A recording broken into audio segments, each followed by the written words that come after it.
This is a new day to try to get right. This is a new day to get on track. Yeah, that's life in football. This is a new day to live your life. This is a new day to try to get right. This is a new day to get on track. Yeah, that's life in football. It's life in football. We are life in football.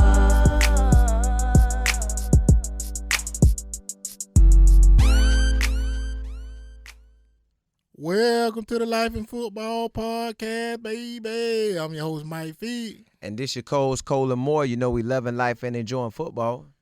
Today is a very special episode. We pretty much celebrate Mother's Day, the upcoming weekend. And we want to give a shout out to all the football moms out there. Appreciate you. Thank you for everything. You get players and family sometime where the kid inspired in the sport, kind of like Venus and Serena, like their daddy made that sacrifice. Now, he went a little bit over and above and beyond. But after I saw that movie, I appreciated him more because he did a whole lot for them girls. And I heard a lot of bad talk about him, but it made me look at it like, man, you know what? He just was being a parent. And I always hear them girls, they love their daddy. They talk good about him. And that's what we want to talk about today. It's Mother's Day weekend, and I got the special guest on, my mom, Judy Stokes, and she was a great mom. She went through a lot. She raised us, and she did it the right way. We used to go to church. Every Sunday used to be a green bus come pick up people, and when I say that, like, we went to Antioch Missionary Baptist Church, and no matter what, either my uncle Al, his name actually Lenard Brown, but we call him Al, Uncle Al. And he would even come get us sometime. My mama made sure we were going to Sunday school every Sunday morning. And we went to church every Sunday. And, you know, that's the type of mom she was. And she was a reasonable mom, too. You know, she understood certain things. And, you know, she was always there. You know, even times, you know, she would have to work and everything because, you know, my dad ended up getting killed. But she was a person who stayed strong. You know, she did, like I say, she dealt with a lot. And this is a very special episode because, you know, even though it's about life and football, about football really, but it's about life too. And we're going to go ahead and get into this interview. But without further ado, I'm going to go ahead and let Symone bring on. Mama J, how you doing? I'm great, sweetie. How are you? Good. Look, you already know it's a blessing to have you on. I feel the same. Now, I do want to tell you, I still remember what you cooked me. And I love, see, everybody that be eating around me might be trying to eat all this different stuff, like all that soulful stuff. I don't care about all that. All I need is some hot dogs, chicken strips, pizza, some wings, and I'm good. So when I came, I said, Mike, hey, man, I'm coming from school. Can I stay at your house in Tallahassee for a little bit? Well, Quincy, it was Quincy. So I said, can I stay over there for a little bit? He said, yeah, I'm going to tell my mama. And then as soon as I got there, he said, baby, you want to eat? I was like, yes, ma'am, yes, ma'am. Well, I kind of hesitated because I was like, well, Mike, what y'all going to cook? Because I don't really eat everything. And you like, I know, Mom, he don't really eat like that. Well, I'm cooking some hot dogs. You cooked me them hot dogs. They were so good. Oh, my goodness. I still be thinking about that. And I love how you treated me. It was just like I was your son for them couple days. Now, bring it forward. We started our podcast in 2018. At the end of 2018, I really don't like to count that. I really like to count May of 2019, but May, Fizz say we got to say 2018, but I feel like it's May.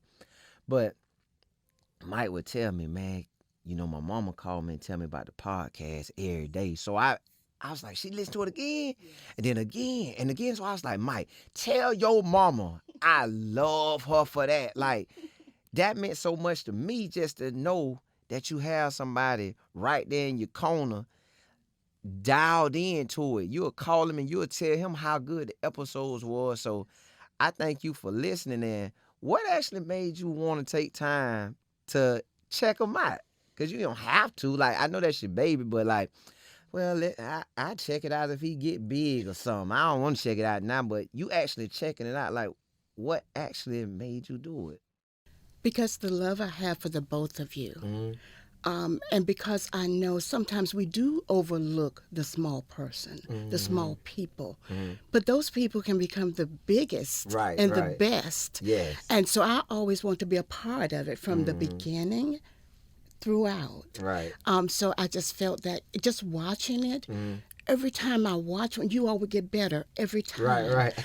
And I tell Michael I love it when he does this little song he does about the coaches all around the world. Right. But I absolutely love the song that your theme song that the young lady does. Because if you really listen to it, she's encouraging people. Listen to the words that she's saying. This is a new day. Right. And it is. It's a new beginning to start over every day when you wake up. So you two are doing a magnificent job. I'm a very proud mama. I'm just so proud of you both for everything that you do, how you're helping these young men to help their careers grow. Because somebody's going to be watching those interviews. Right. And somebody may say, hey, let's look at that tape. Let's look at this guy. I've never heard of him before. But he was on this live and football podcast. Let me just watch him. Right. And let's see. And y'all, it's amazing because, you know, when you're dealing with your parents, sometimes, like my my granddad say, you getting too big for your britches. He used to say that. Yes. But I remember when I went to junior college, and my mama said, well, first off, I went to Ellsworth College in Iowa Falls, Iowa.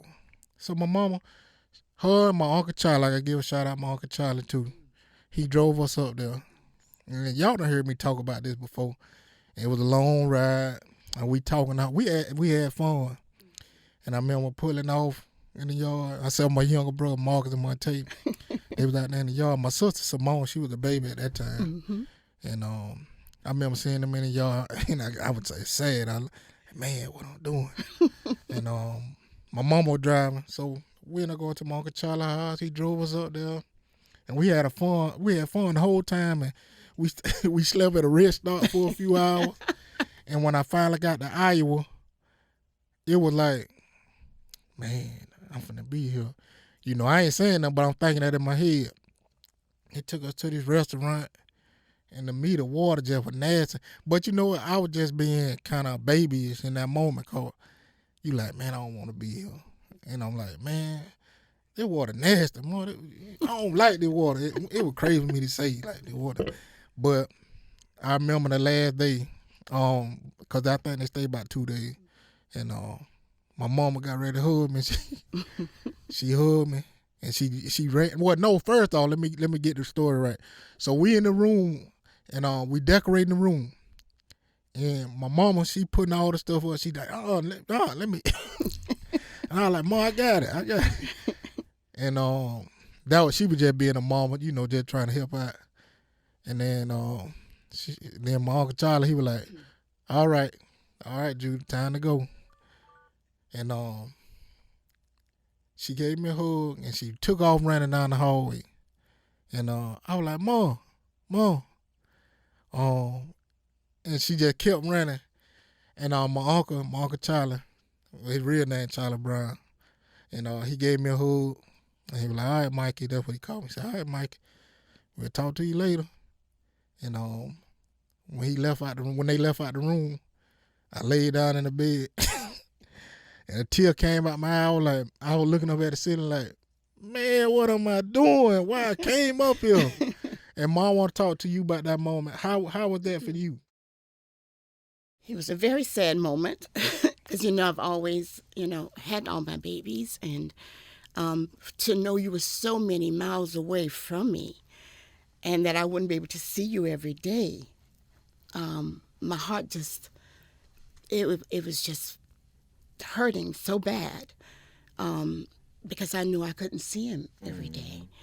So when I ran out, I just was running out screaming and crying, and I wish I knew her name, but there was someone who worked at Ellsworth downstairs, and she saw me, and she grabbed me, and she hugged me, and she said, baby, I understand. She said, but it's going to get better day by day.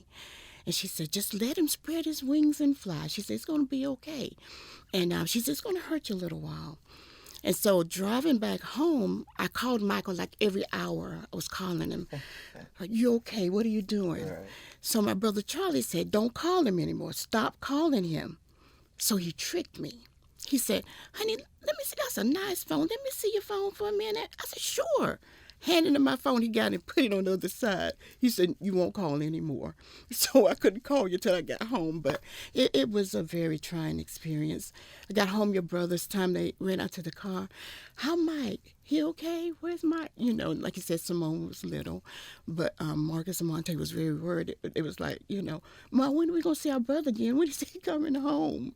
So it was hard for all of us, but we became accustomed to it, and they knew they could call and talk to him, and it was fine after a while. Now, the next time I got to come back and visit you, Please. Mike was getting married. Yeah. So Yes. I walked up to you, I said, Mama, do you remember me? You was like, yeah, I remember you, baby. So now tell me what you was thinking in his wedding, because he came, like, we did a simple wedding, and I never liked to try to dance anyways. But when he came through in his wedding and they came through, they had the one song on, they kind of just going, and then he looked and said, DJ, drop that beat or something. Yes, he did. And everybody went there. It was like a concert in there. Right. I was in there. I was like, oh, good. I said, I should have did this. Why he ain't tell me this? So now every time I go to weddings, I always judge him off of his wedding. That's like, nobody ain't beat his wedding. Because he talking about he dancing normal. Then, DJ, drop that beat. So what, did you know he was going to do that? That caught you off guard too. I didn't know exactly what he was going to do, but he told me he was going to do something for Brittany. You didn't tell me what it was, but he wanted to do a special dedication for his new bride, Brittany, which my daughter-in-law adore.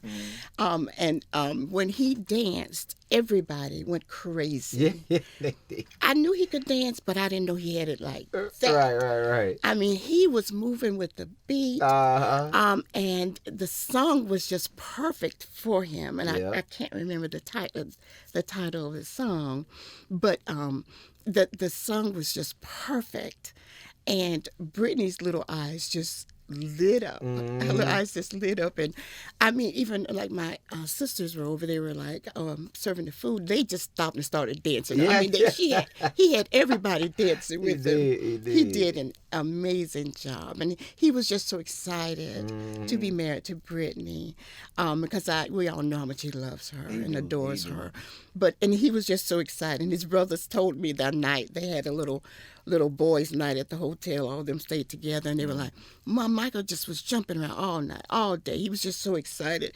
And when Marcus was trying to wait for somebody to come along for the wedding, that was me. It was me. You. Yeah, I was trailing them. He said, Michael was like, come on, he'll catch up, he'll find us. Yeah, they were leaving me. That's a shame. I telling my wife, I said, babe, they leaving us. That's a but shame. The brother kind of slowed down, like, you good? Right. He might That was rushing me. Marcus. Yeah. Like, yeah, I'm good, man. Marcus one day they were like, we're so tickled. Well, that song they talking about, we just did I did a day with my wife, Brittany. It's actually CeeLo Green and Melanie Fiona, I'm a Fool for You, that song. And it actually came out that same year, and I kind of took a liking to it. And I remember I had told Brittany, hey, man, we ought to do it. She ain't gonna be honest with it, but she was hating on, we ain't doing that shit, man. I know she gonna get mad at me, but that's how she would talk. I don't want to do that, but I ended up doing it anyway. And what Symone talking about, so we was at the hotel, and we were waiting, and my brother Monte, I got an older brother named Jamal. Well, we call him Jamal. His name actually Donterius. And he had came to the hotel. He came early too, actually. And we had my nephew, which is Markel Jr. He was there. he was younger, much younger. Y'all see him today. He tall. He was small at that time, so he was in there, kind of playing around, and my brother Jamal, he was like, Mike, we need to be going, man. And so I was like, man, I'm trying. And I really ain't pay attention. I messed around, looked at the clock. I'm like, oh, he right. We do need to be going. So I said, y'all come on. So they was already, honestly, all my brothers was already ready. And so all of us went downstairs, and Symone called, and he called my phone. He said, cause he was gonna follow behind us to the wedding venue. And I like, man, we finna go, man. And he was like, give me a few more minutes. I'm almost there. I said, man, I'm going to give you 1 minute, and you ain't here, I'm gone. So I gave him I gave him 1 minute. And when he show up, I said, man, I'm finna go. And as we were getting ready to pull off, true enough, he was getting ready to pull in. I saw him. I said, man, I'm gone. But he right, my brother Marcus did stay and waited on him, before we left. And man, it's special moments like that make a friendship. And my mama, she always been a good mama. She did a good job. She raised 3 young men, and my sister Symone, so that's 4 kids she raised. She did a good job. And my mom wasn't no cursor, drinking, smoking. It was just a genuine, relationship. And I got to give a shout out to really all my family. When you playing sports and football, other people get involved, actually, not really on trying, because they trying to do it. It's just things happen. My cousin, Joann and Larry, they used to always take me to the Shanks High School football games. I never forget that. My auntie Cent, she used to drop me off at Fairview game. My cousin Preston Boston, me and him, during the summer, we used to buy Florida State football game tickets and go. And my aunt Cece, my aunt Nitta, they used to always take me to the track field. I used to walk with them. And it just was a special moment, man, for all my uncles and aunties. Some kind of way, they played a great part in our life. Like I say, I told y'all what happened to my dad and my mom. My mom had to stand strong, but they were there supporting us. I mean, all of them, all my uncles and aunties, man, they really supported us, man, and I got to give a thanks to all of them. My mom was like a family mom to all my cousins. And sometimes, when I think about it, it's like, man, she was so young, but she did a great job, just, living through that. And, I got to ask my mom, like, Mom, how it was for you, with me playing football. And because I really wanted to go to college real bad, but at times it didn't seem like it was going to happen, but, it did. So, I want to know what's your thoughts from seeing me from little and going to college and playing football. Well, let me start by saying this. I remember when he was a little boy, he'd walk around all day with the football in his hand, all day. So it was destined for him to be involved in sports. It's watching you, Michael, and watching the love you have for sports, watching how hard you worked, how dedicated you were, it made me a proud person. I remember when they used to have football camp, and you used to come, Ma, I want to go to football camp. I want to go to football camp. You always made time for your grades in your school, but you also made time for sports. And you kept the two where they're supposed to be, because what to me, the grades were more important. But he graduated from, he probably won't tell anybody, cum laude from Alabama State. So he's always worked hard at everything he did. So I was always proud of you, your 2 brothers, Marcus and Monte and Symone. I'm just always proud that and thankful that God allowed me to be their mom, because I couldn't have asked for better kids. I couldn't have. And I'm so grateful and thankful because of that. And then he made me, Marcus and Michael made me a grandmother. So I have 6 beautiful grandchildren. Marcus Jr., Madison, Destiny, Malia, and Markel. And I'm so blessed to have those 6 babies in my life. And they're the reason what keeps you going. Mm-hmm. Family is the reason that keeps you going. I remember, Michael, before I even met you, I knew you. Right. He spoke very highly of you because they knew I was very, not trying to tell them who to be friends with, but I was mindful of who they hung around. Right. Because you get with the wrong crowd, it will mess you up. So I was very thankful that you're in this, and you're still in this life. Right. And when he told me he was doing this with you, I became so filled. My heart was just full of joy to know that you were that. Some. Yes, yeah. I'm so thankful for you. Listen, the same. That's how we feel for you, because without you, I wouldn't know him. So I'm glad you took him the hour. Like, I tell him every day, like, every time it crossed my mind, like, wow, man, we got a business now. Yes. Because I was trying to start a business. And he laughed. He told me, I used to sit back and watch you try to start these businesses. And I used to want to step in and give you my little pointers, but you so into it. So I just let you do it. Then I said, out of the blue one day, I was like, man, we got to figure out a way to be around ball, man. We got too much to give to these kids, and just we want to be around it anyways.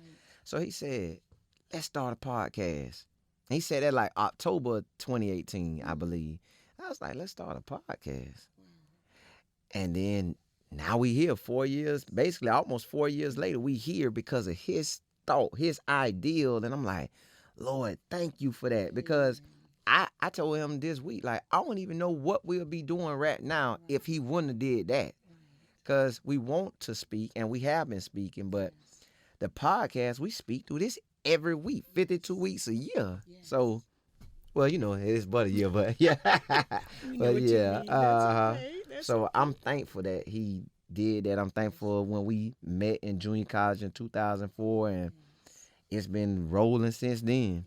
Mm-hmm. Well, I'm just so glad for the both of you and so very proud. I'm always going to be there watching them. Sometimes I'm in my office. I'll put my headset in while I'm just working, and I'm just listening to the two of you talk. And you've brought on some great people, some wonderful people. And sometimes I'm listening. I'm like, how am I going to know those people way up there in that school, those colleges, major colleges? So I'm just so proud of what you two are doing. I just want to elaborate a little bit on what Michael said. He was speaking to another young man earlier. When he was on the football field and he called me, he was like, Ma, I can't believe I'm here. I can't believe I'm here. Well, what happened was someone was like, got on the phone saying, we're going to call the police. This boy's acting crazy. He's acting so wild and stuff.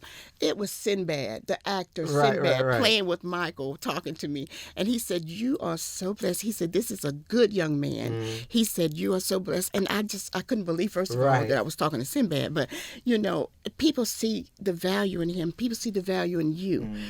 And you're bringing out the value in other young men. Right. You two keep doing what you're doing. You don't know what you're doing for the community, because these young men, they look up to you two. They see what you're doing. And then one day maybe they can carry it on, pay it forward, help some other young man that's struggling. Like you said, there's a lot of great talent right there in Quincy, Florida, that they get overlooked because the town is small. And the schools don't get the recognition that they get that from as other, towns and cities get. So what you all are doing is just a wonderful thing, and I'm so proud of you. I couldn't have asked for anything better. And for you all to come up with this on your own to make a difference in the world. Right. I'm just so amazed by both of you. And y'all, this is a special day. Mother, like I say, my mom here, Judy, and she helped me to become the person that I am today. She would guide me in the right direction, and she would always teach me respect. And she used to get on me now. I had a few times I couldn't up in school. I'm going to tell the story real quick. I had a classmate named Shay Simmons. And I was trying to cheat on the test. I'm going to be honest. I know my baby's going to see this later on in life. That's right. And they're going to be thinking, I was trying to cheat on I had already wrote the spelling test words down. And I just had my hand over it. I think I was like in the 3rd grade. And it's crazy now because, I'm thinking about my kids. I can't even see them thinking like that. Right. But Shay Simmons, I had moved my hand for some reason. She was picking up the paper. And she was like, oh, Michael cheating on this thing, man. My mama came out there, tied me up in front of the class. Yes, I did. And, at times you need that kind of, direction because she made sure, this ain't acceptable. And even she talking about, my kids, her grandkids, I see how she treat them. And I always used to wonder, like, how my granddad and grandma, and matter of fact, let me say their name, Wilford and Willie Brown. They're my grandparents. Well, those were my mom parents, that helped raise me too. And, and I also to my other grandparents, Nathan and Betty Fields, they did a lot. They helped raise us. And I remember how my grandparents used to treat me. And I see how my mama do my kids now. Because sometimes I be getting on them and she be like, oh, don't say that. And, it's amazing because I see now, how a grandparent affect the life of their kids, and I want to take it away. And, I just want to say I really appreciate you, Ma. I love you. And even all the rest of my family, they did an amazing job raising all of us, and I really got to hit on my grandma and granddaddy because would y'all believe my grandma, when I was a little boy, she would sit on Saturdays and let me watch football, the whole game too. She'll let me sit right there, and then my granddaddy used to come in there. I guess they knew I liked it, I don't know, but they used to just let me watch the whole game. That's when I kind of fell in love with Florida State football. But it's amazing to me how she did that, because she had things she would like to watch too. Now, my grandma ain't play. My grandma Willie Brown. But she would let me sit there and just watch the game. She wouldn't even say turn the channel, nothing. And what's so amazing, I wouldn't even move. I sit there and just watch the whole game. That's why they turned it on. Yeah. Going nowhere. Ain't going nowhere.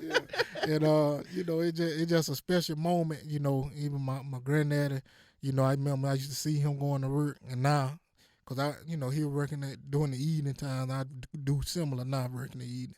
And, as a man now, I respect that a whole lot. From what he did and how my grandma, used to cook for us and everything. So I got to give a shout out to them too. And another special shout out to my mama. She did a great job. And a shout out to all the moms out there. And young fellas, if you doing things out there and your mama telling you, hey, stop doing that, or you need to listen, because they didn't experience a lot of things that they really just trying to help you and guide you on. And, I just want to say shout out again to all the life and football moms out there all across the world. And, happy Mother's Day. And I'm going to leave y'all how I always leave y'all.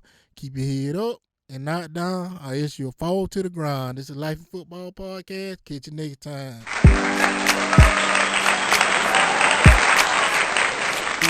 This is a new day to live your life. This is a new day to try to get right. This is a new day to get on track. Yeah, that's life in football. This is a new day to live your life. This is a new day to try to get right. This is a new day to get on track. Yeah, that's life in football. It's life in football.